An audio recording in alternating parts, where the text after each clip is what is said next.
আমাদের সাথে আছেন কেন্দ্রীয় বিএনপির আন্তর্জাতিক বিষয়ক সম্পাদক ব্যারিস্টার নাসিরউদ্দিন আহমেদ অসীম এবং একই সাথে আছেন সিনিয়র সাংবাদিক সৌরভ হাসান। আপনাদের দুজনকে স্বাগত জানাই এবং ধন্যবাদ আমাদের সাথে যুক্ত হওয়ার জন্য এবং স্বাগত সংবাদযোগে। ব্যারিস্টার অসীম, আপনার কাছে যদি একটু আসি, সেটি হচ্ছে আমরা যতটুকু বিভিন্ন গণমাধ্যম এবং স্বরাষ্ট্রমন্ত্রীর বক্তব্য অনুযায়ী অন্ততপক্ষে এই বিষয়টি পরিষ্কার বোঝা যাচ্ছে যে মহামান্য রাষ্ট্রপতি তিনি পদত্যাগ করছেন। এখন পদত্যাগ করার প্রক্রিয়াটি সম্পর্কে যদি একটু আমাদেরকে একটু ধারণা দেন এবং একই সাথে রাষ্ট্রপতি পদত্যাগ করার পর পরবর্তীতে এই জায়গায় কার আসলে দায়িত্ব নেয়ার বিধানটি আছে।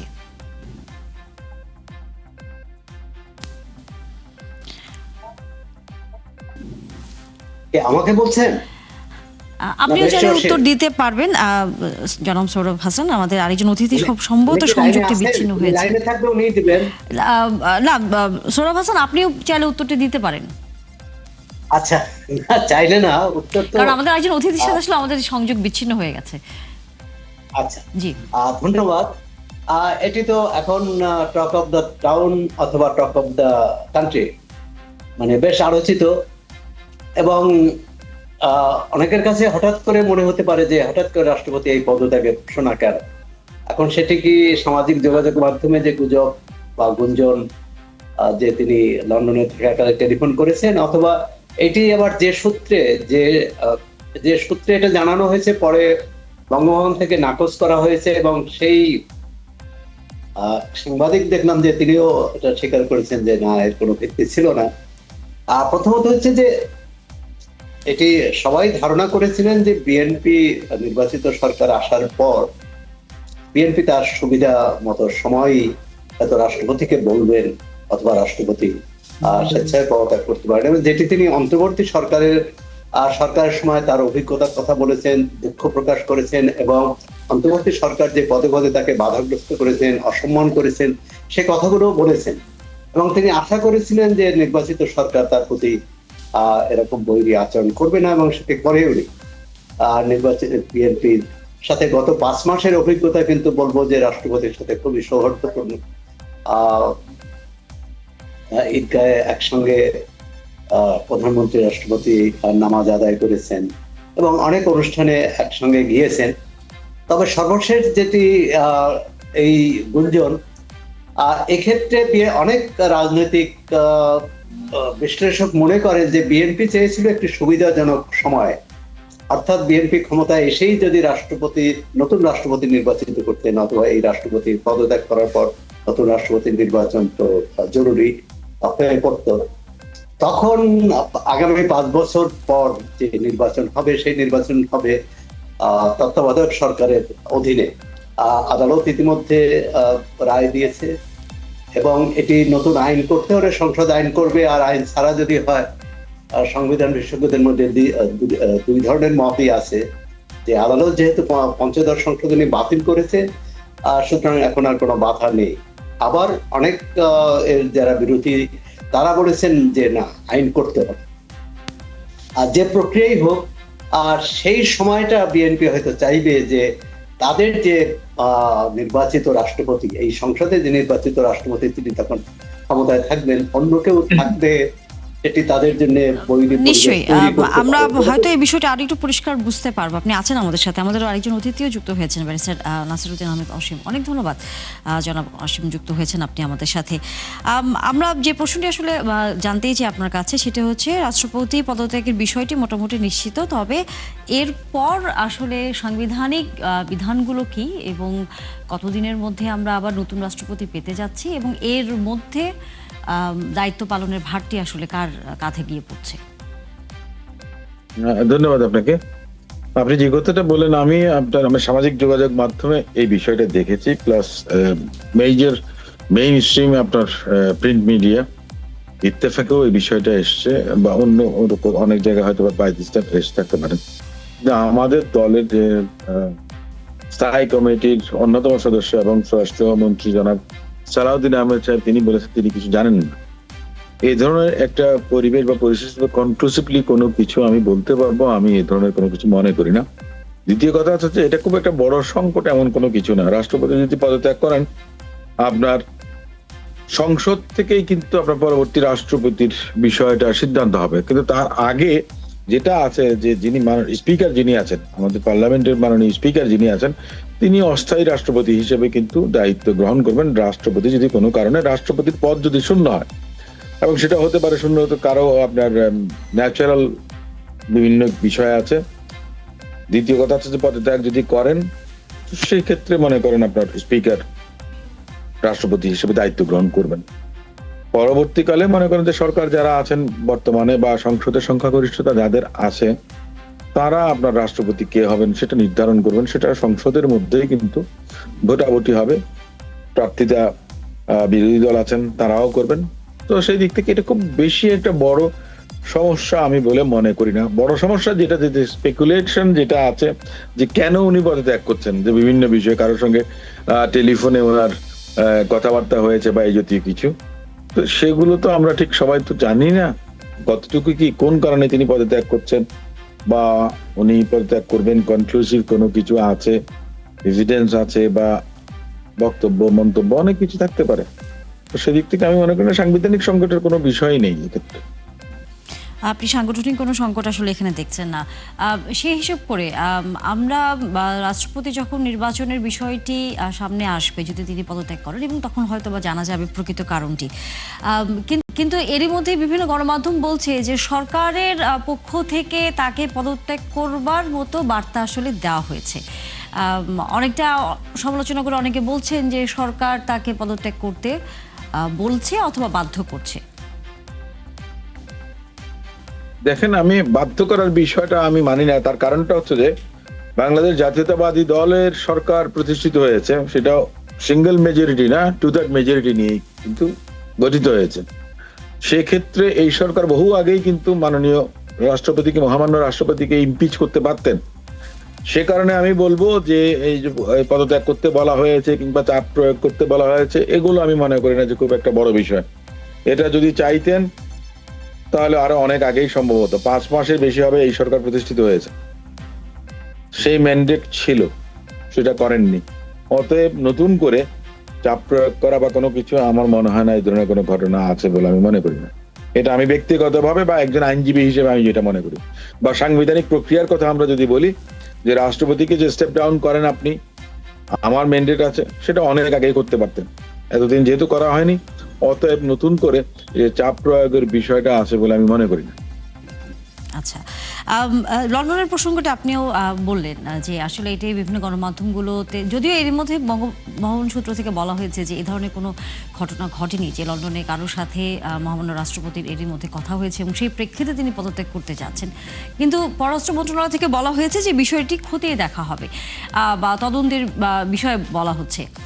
সেখানে যদি কোনো ধরনের কিছু প্রমাণিত হয়, তাহলে বিষয়টা আসলে কি বার্তা সামনে আসতে পারে বলে আসলে আমরা মনে করতে পারি? যে তাহলে কি ওই একপক্ষীয় কোনো সিদ্ধান্ত থেকে উনি করছেন, নাকি কোনো ধরনের রাজনৈতিক একটি উদ্দেশ্যের বিষয়ে আসলে চিন্তা থেকে তিনি করতে যাচ্ছেন, সেটা কি প্রমাণিত হয়ে যায় কিনা?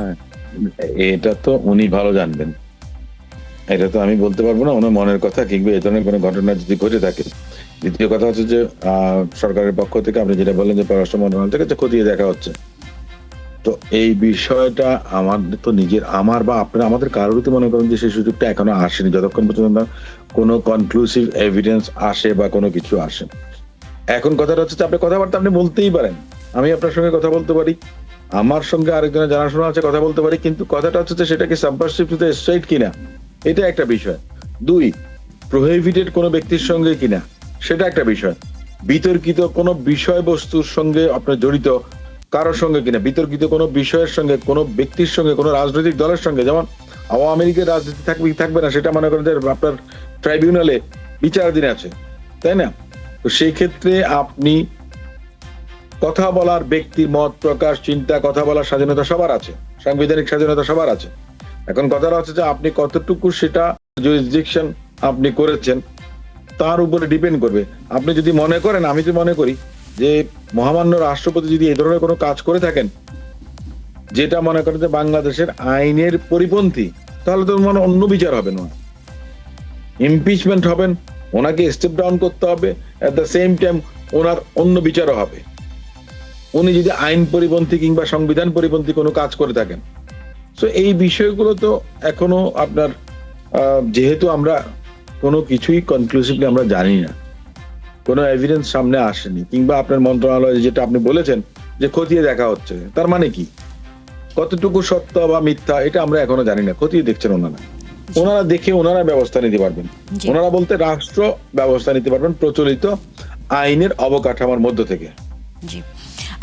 সোহরাব হোসেন, আপনার কাছে একটু আসি। সেটি হচ্ছে রাষ্ট্রপতির ক্ষেত্রে আমরা বরাবরই এক ধরনের আমাদের আগের সময়গুলোতে যে যে দল সরকারে থাকে তারই হয়তো একজন ব্যক্তিকে তারা হচ্ছে রাষ্ট্রপতি নির্বাচিত করেন, কিন্তু সেই জায়গায় সেই ব্যক্তিটি কতটুকু গ্রহণযোগ্যতা পাচ্ছে সাধারণ মানুষের কাছে সেটি নিয়ে এক ধরনের প্রশ্ন। কারণ বর্তমান রাষ্ট্রপতিকে নিয়ে এক ধরনের নানা সমালোচনা ছিল এবং দলের ভেতরেও এক ধরনের সমালোচনা ছিল, অনেক নেতাকর্মীকে বাদ দিয়ে তাকেই কেন রাষ্ট্রপতি করা হলো, এরকম অনেক সমালোচনার মধ্যে আমরা দেখেছিলাম। এই বিষয়টি মাথায় রেখে আগামীতে যাকে বর্তমান সরকার নির্বাচিত করতে যাচ্ছেন দেশের রাষ্ট্রপতি হিসেবে, সেখানে আসলে কোন কোন বিষয়গুলো মাথায় রাখা উচিত বলে বিতর্কের ঊর্ধ্বে যাতে উঠতে পারেন বলে আপনার কাছে মনে হয়? আসলে কোনো কিছুই তো রাজনীতিতে কোনো কিছুই বিতর্কের ঊর্ধ্বে নয়, তবে কম বিতর্ক এবং বেশি বিতর্ক। এটা ঠিক যে বর্তমান যে রাষ্ট্রপতি তিনি আওয়ামী লীগের জাতীয় সংসদ যখন নির্বাচিত হয়েছিলেন তখন তখন কিন্তু অনেকেই এই প্রশ্ন করেছিলেন যে তাকে কেন। আওয়ামী লীগের অনেক জ্যেষ্ঠ নেতা আছেন এবং আমরা সংবাদ মাধ্যম, সামাজিক যোগাযোগ মাধ্যমে দেখেছি যে অনেক একজন জ্যেষ্ঠ নেতা প্রতিবাদও করেছিলেন তার মনোনয়নের বিষয়ে, এবং তিনি নিজেও হতচকিত হয়েছিলেন, নিজেও বিস্মিত হয়েছিলেন যে তাকে রাষ্ট্রপতি করা হয়েছে। অর্থাৎ এসব তো আপনি ঠিকই বলেছেন যে জনপ্রতিক্রিয়ার বিষয়টি যদি যে কোনো গণতান্ত্রিক দলের প্রধান দায়িত্ব হচ্ছে যে জনপ্রতিক্রিয়ার কি হয় সেটা দেখা। যেমন ধরুন এর আগে যে রাষ্ট্রপতি যারা নির্বাচিত হয়েছিলেন, এবং এ প্রসঙ্গে আরেকটি কথা বলি যে বাংলাদেশে যতজন রাষ্ট্রপতি হয়েছেন, মোহাম্মদ শাহাবুদ্দিন 22 নম্বরে 22তম রাষ্ট্রপতি, এর আগে 21 জন রাষ্ট্রপতির বেশিরভাগই কিন্তু বিদায়টা খুব সম্মানজনক হয়নি। দুজন রাষ্ট্রপতি তো সেনা অভ্যুত্থানে মারা গিয়েছেন, নিহত হয়েছেন, কিন্তু অন্যদেরও ঠিক সম্মান নিয়ে বিদায় নিয়েছেন এরকম উদাহরণ খুবই কম। বিশেষ করে ক্ষমতাসীন দলের সঙ্গে কোনো না কোনো ভাবে বিরোধে জড়িয়ে যান। আবার আমাদের এখনকার যে সংবিধান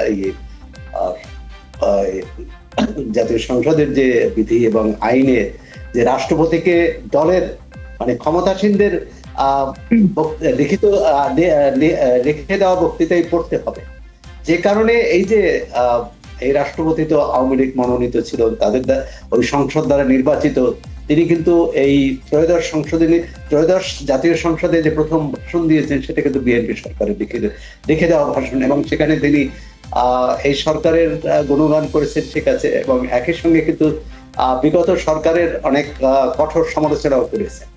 এখন রাষ্ট্রপতিকে আমরা যদি এভাবে মানে এক ধরনের পুতুল তৈরি করি, এই কাজটি করে গেছে আওয়ামী লীগ সরকারই। এর আগে রাষ্ট্রপতি সংসদে স্বাধীনভাবে মত দিতে পারতেন, বক্তব্য দিতে পারতেন, কিন্তু পরবর্তীকালে এটা হয়েছে যে মন্ত্রিসভায় যে ভাষণ অনুমোদন করা হবে সেই ভাষণই তাকে পড়তে হবে। এটি হচ্ছে, তবে আমি মনে করি যে রাষ্ট্রপতি পদত্যাগ করার সঙ্গে সঙ্গে এই রাষ্ট্রপতির অধ্যায়টি এক ধরনের শেষ হবে যদি তার বিরুদ্ধে গুরুতর কোনো অভিযোগ না আসে এবং সেটা মামলা না হয়। এরপর বিএনপির সামনে যে চ্যালেঞ্জ আপনি যেটা উল্লেখ করেছেন, ইঙ্গিত করেছেন যে বিএনপি কাকে বাছাই করবে, সেক্ষেত্রে জনগণের জনপ্রতিক্রিয়া, জনগণের আস্থা কার প্রতি আছে, কোন নেতার প্রতি আছে, অথবা দলের বাইরে। তো আমার মনে হয় না যে দলের বাইরে একজনের নাম শোনা যাচ্ছে দলের বাইরে। আমার ধারণা, আমাদের ধারণা যে দলের যে জ্যেষ্ঠ নেতা যারা আছেন, যাদের নাম নানাভাবে ভেসে বেড়াচ্ছে, তাদের মধ্য থেকেই একজনকে বিএনপি হয়তো বেছে নিবে। এক্ষেত্রে প্রধানমন্ত্রীর সিদ্ধান্তই চূড়ান্ত, তবে তিনি তো এককভাবে সিদ্ধান্ত নেবেন না। তিনি দলের সঙ্গে আলোচনা করে জি, অন্তত স্থায়ী কমিটির সাথে আলোচনা এই জায়গায় করে আমরা একটু সিদ্ধান্ত আসতেই চাই আমাদের একজন অতিথির কাছে, ব্যারিস্টার অসীম আপনার কাছে। সেটি হচ্ছে জুলাই সনদে প্রধানমন্ত্রীর ক্ষমতা এবং রাষ্ট্রপতির ক্ষমতার একটি ভারসাম্যের বিষয়টি এবার উল্লেখ করা হয়েছে, যে একক ক্ষমতার যে বিষয়টি, যে প্রধানমন্ত্রী এককভাবে অনেক সিদ্ধান্তের বিষয়ে যেমন করতে পারবেন এবং রাষ্ট্রপতিও তার বিশেষ করে জরুরি অবস্থা থেকে শুরু করে এরকম অনেক গুরুত্বপূর্ণ বা স্বেচ্ছাচারিতা কোনো সিদ্ধান্তে হয়তো তিনি যেতে পারবেন না। এই বিষয়গুলো নিশ্চয়ই তো এবার আমরা হয়তো রাষ্ট্রপতি যিনি নির্বাচিত হবেন সেই বিষয়গুলো নিশ্চয়ই সামনে আলোচনা হবে যখন নতুন রাষ্ট্রপতি নির্বাচিত হবেন, যে তার ক্ষমতার প্রয়োগের ক্ষেত্রে আসলে বা তার ক্ষমতা ব্যবহারের ক্ষেত্রে বিষয়গুলো নিশ্চয়ই সামনে আসবে। ধন্যবাদ আপনাকে। আমি একটা জিনিস বলি, সেটা হচ্ছে মন মানসিকতার বিষয়।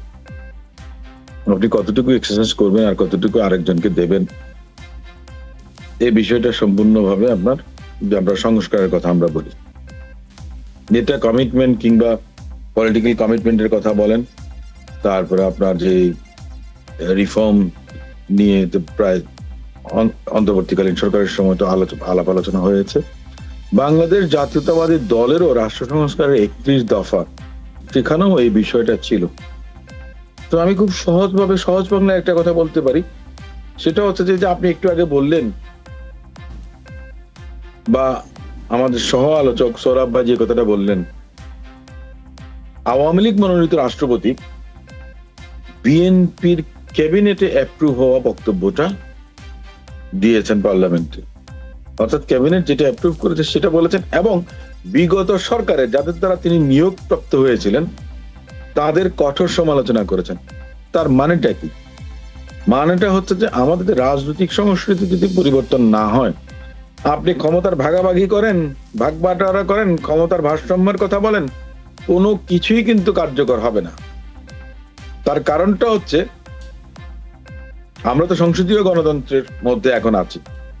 সো প্রধানমন্ত্রী এবং ক্যাবিনেট মানে রাষ্ট্র বা সরকার যেভাবে বলেন না কেন, রাষ্ট্রপতি রাষ্ট্রের প্রধান, কিন্তু সরকারের প্রধান প্রধানমন্ত্রী এবং ওনার ক্যাবিনেট প্লাস সংসদ, সবকিছু মিলিয়ে। তো যে কোনো সময় আপনি ক্ষমতা কার্টেল করতে পারেন, এম্পাওয়ার করতে পারেন বেশি। তো সেক্ষেত্রে যিনি ওখানে যাবেন তিনি কি ওনার, আপনি ওনাকে ক্ষমতা দিলেও কি উনি সেটা এক্সারসাইজ করবেন? আমি সেটা মনে করি না। আমরা যে জুডিশিয়াল ইন্ডিপেন্ডেন্সের কথা বলি, এটা কিন্তু অনেক আগ থেকে হয়েছে, বেশ কয়েক বছর আগে 111 এর সময় মূলত, যদিও মাজার হোসেনের মামলা অনেক আগেই সিদ্ধান্ত হয়েছে, সুপ্রিম কোর্টের নির্দেশনা ছিল, অনেক কিছু ছিল। তার পরবর্তীকালে সেটা যদি কিছুটা আপনার এই থেকে থাকে, সেটা তৎকালীন 111 ওই যে সময় আপনার এটা অনেকটা হয়েছে। কিন্তু আপনি যাকে ম্যাজিস্ট্রেট দিয়েছেন, জেনাকে বা মেট্রোপলিটন ম্যাজিস্ট্রেট বলেন বা যেই হোক না কেন, ঢাকা মনে করেন যে জেনার পোস্টিং হয়, উনি চিন্তা করেন যে ওনার ফ্যামিলি এখানে থাকে, ওনার ছেলে মেয়েরা এখানে লেখাপড়া করে, উনি যদি সরকারের বিরুদ্ধে কোনো কিছু করেন তাহলে দেখা গেছে ওনাকে ট্রান্সফার হয়ে অন্য জায়গায় চলে যেতে হবে। এখন আপনি যদি বলেন যে না, এই ট্রান্সফার তো অন্য জায়গায় নিয়ন্ত্রিত, যতটাই আমরা বলি না কেন, ইন্ডিপেন্ডেন্স আপনি যদি নিজের থেকে না ফিল করতে পারেন, নিজেকে নিজে যদি আপনি মনে করেন যে স্বাতন্ত্রিক একটা বৈশিষ্ট্য নিয়ে আপনার কাজ আপনি পরিচালনা করতে পারবেন, ততক্ষণ পর্যন্ত আপনি স্বাধীন না, আপনাকে যতই স্বাধীনতা দেয়া হোক না কেন। আর বড় বিষয়টা হচ্ছে রাষ্ট্র সবকিছুই করতে পারে, সবাই তা মাথার মধ্যে রাখেন। এখন রাষ্ট্রপতিকে আপনি ক্ষমতা যদি অর্ধেক না 60% দিয়ে দেন, তারপরেও কিন্তু ওনার মাথার মধ্যে থাকবে যে এই ক্ষমতাটা আমাকে কে দিয়েছে? এই পার্লামেন্ট দিয়েছে। কিভাবে দিয়েছে? ওই পার্লামেন্টের সংখ্যাগরিষ্ঠতার জেরেই দিয়েছে। তাহলে এই ক্ষমতাটা কার্টেল করার ক্ষমতাও ওই পার্লামেন্টেরই আছে। তখন দেখা গেল যে কোনো কিছু আপনার ঠিক মতো কাজ করছে না। আসলে দিন শেষে মানে পুরনো যে ধারা সেটি রয়েই যাচ্ছে। আমাদের আলোচনা শেষ করতে হবে। অনেক ধন্যবাদ, আপনারা যুক্ত হয়েছেন আমাদের সাথে। নিশ্চয়ই আমরা আবারও কথা বলবো, তবে আজকে আসলে সময়টা একেবারেই শেষ। দর্শক, এই ছিল আজকে সংবাদযোগে। আগামীকাল ঠিক রাত 10টায় আবারও দেখা হবে নতুন কোনো বিষয় ও তার বিস্তারিত নিয়ে। থাকবেন একাত্তরের সাথে।